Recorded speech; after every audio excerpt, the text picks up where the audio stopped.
ప్రపంచ కాలుష్యానికి కారణమవుతున్న వాటిలో ప్రధానమైనవి పెట్రోల్, డీజిల్ వాహనాలే. ఆ స్థాయిలో అవి పర్యావరణానికి విఘాతం కలిగిస్తాయి. ఇప్పటికే దేశ రాజధాని ఢిల్లీలో కర్బన ఉద్గారాల విడుదల ఆందోళనకర స్థాయికి చేరింది. మరి కాలుష్యానికి నష్టం చేకూర్చని వాహనాలు ఏంటంటే అవి ఎలక్ట్రిక్ వాహనాలే. ఒక్క ఎలక్ట్రిక్ వాహనాల ద్వారానే కాకుండా మరిన్ని మార్గాల్లోనూ కాలుష్యాన్ని తగ్గించడానికి ఆవిష్కర్తలు కృషి చేస్తున్నారు. ఇదే కోవలో ప్రయత్నం చేసిన విజయ్ అనే ఆవిష్కర్త ఓ మైలేజ్ బూస్టర్ ఇంజెక్షన్ రూపొందించాడు. దీని ద్వారా కాలుష్యాన్ని తగ్గించడంతో పాటు వాహనాల మైలేజ్ కూడా మెరుగుపడుతుంది.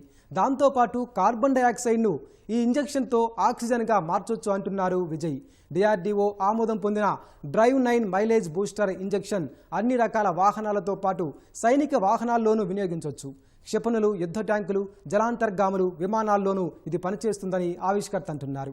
ఇప్పటికే లక్షల వాహనాల్లో వినియోగించిన డ్రైవ్ 9 మైలేజ్ బూస్టర్ ఇంజెక్షన్ అసలు ఎలా పనిచేస్తుంది, దీనిని వాహనదారులకు కలిగే లాభాలేంటి, ఇంతకీ ఆ ఇంజెక్షన్ను ఎలా రూపొందించారు తదితర విషయాలను డ్రైవ్ 9 మైలేజ్ బూస్టర్ ఇంజెక్షన్ ఆవిష్కర్త విజయ్ అడిగి తెలుసుకుందాం.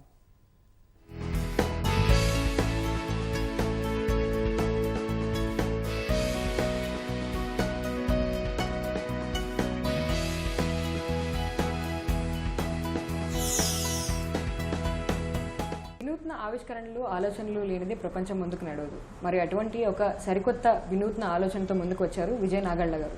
నానో టెక్నాలజీని ఉపయోగించుకుని వాహనాలకు, బైక్లు, కార్లు ఇటువంటి వాహనాలకు మైలేజ్ బూస్టర్ను అందిస్తున్నారు. ఒక ఇంజెక్షన్ రూపంలో మైలేజ్ బూస్టర్ను అందిస్తున్నారు. మరి